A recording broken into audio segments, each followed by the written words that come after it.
This is an area of my workshop that I use quite a bit. One of the things that I use a lot is my bandsaw, and it's a 10-inch throat bandsaw. I don't use anything under normal circumstances that needs a bigger bandsaw. If I do need something to saw a little bit bigger, my brother-in-law has a nice table saw, so I go up and use that. I also have a couple of different electric sanders. I also have a small bake oven here. That's for if I want to paint something and then bake the paint onto the metal. I'll put it in and set the oven for maybe 250 or 300 degrees, let it bake for a couple hours, and usually that paint gets really hard. Of course, my paint hood I use a lot, and I always have different projects going on.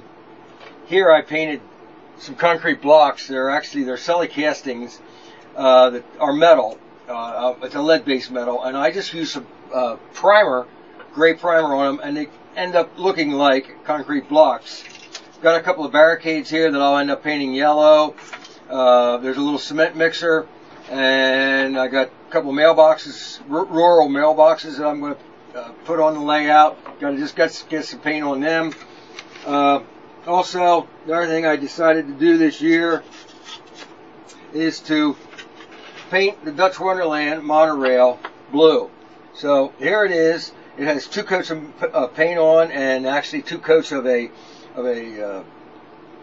clear acrylic covering on it. So that way, if we get grease on our hands and then we get the grease onto here, it'll be able to wipe off easier rather than trying to wipe it off with the paint. Again, I use this section constantly. As you can see, I have my paints here, and I have paints other places, but this is a great area of my workshop.